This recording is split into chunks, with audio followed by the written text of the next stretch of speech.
هنخلي القلم النهاردة يبقى نحلة. خليكم معايا عشان تشوفوا شكله في النهاية تحفة. أول حاجة هنعملها هنجيب قطعة مربعة من الفوم لونها أصفر علشان دي هتبقى وش النحلة، وهنجيب غطا. عايزين نحط قطعة الفوم المربعة على الغطا ده علشان الفوم ياخد الشكل الدائري بتاع الغطا. لازم نعرضه للحرارة، فهنستخدم المكوى وبعدين هنحطها على الغطا ونشد علشان تاخد شكل الغطا بالظبط. بعد كده هنلزقه ونقص الزيادات.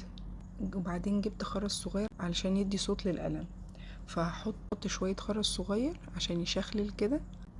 بعد كده هجيب قطعة فوم دائرية تانية أصفر عشان ده يبقى ظهر الغطا وهنلزقها.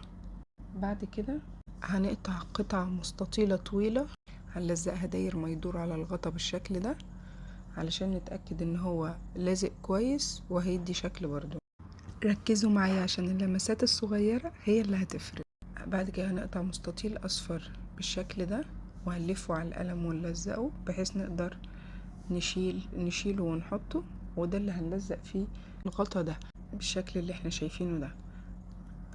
بعد كده هنقص شكل جسم النحلة، هيكون زي ما انتوا شايفينه كده شبه ورقة الشجر شوية ماشي. وبعدين هنحط الخطوط السوداء علشان يبقى شبه جسم النحلة بالظبط.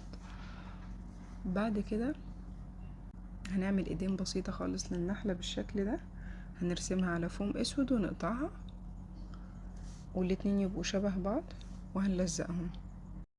وبعدين هنعمل قرون الاستشعار بتاعتها بالشكل اللي انتوا شايفينه ده. هنقطع واحد وهناخد نفس الشكل نقص عليه بعد كده ونلزقهم.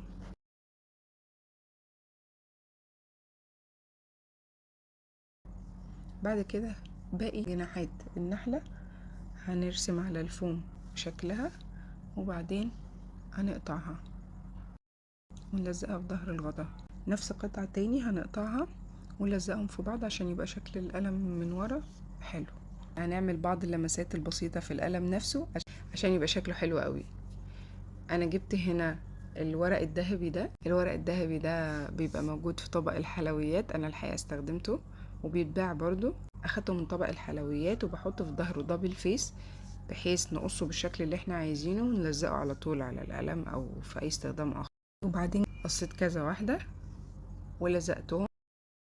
دلوقتي هنلزق العيون الكيوت في وش النحلة وممكن نرسمهم بالقلم لو ما عندكيش عيون جاهزة. شايفين بدأت تبان النحلة ازاي؟ وانا هنا استخدمت قلم لونه فوشيا علشان نبين خدودها كده. وهنقطع قطعة دائرية او بيضاوية شوية علشان تبقى دي مناخير النحلة، وكمان هنقطع لها بق صغنطوط خالص وعسل. فكرة سهلة وبسيطة وجميلة وهتعجب الأولاد جدا جدا جدا وهتشجعهم على الدراسة كمان. ودي النتيجة النهائية، قلم كيوت على شكل نحلة. قولولي بقى، حبيتوا النحلة ولا سبونج بوب أكتر؟ وتحبوا نعمل ايه تاني؟ قولولي في الكومنتات تحبوا أزين القلم المرة الجاية على شكل ايه. لو عجبتكم الفكرة متنسوش تعملوا لايك وتشتركوا في القناة عشان تشوفوا أفكار تانية كيوت وسهلة زي دي، وعشان تشجعوني أعمل أفكار تانية أحلى.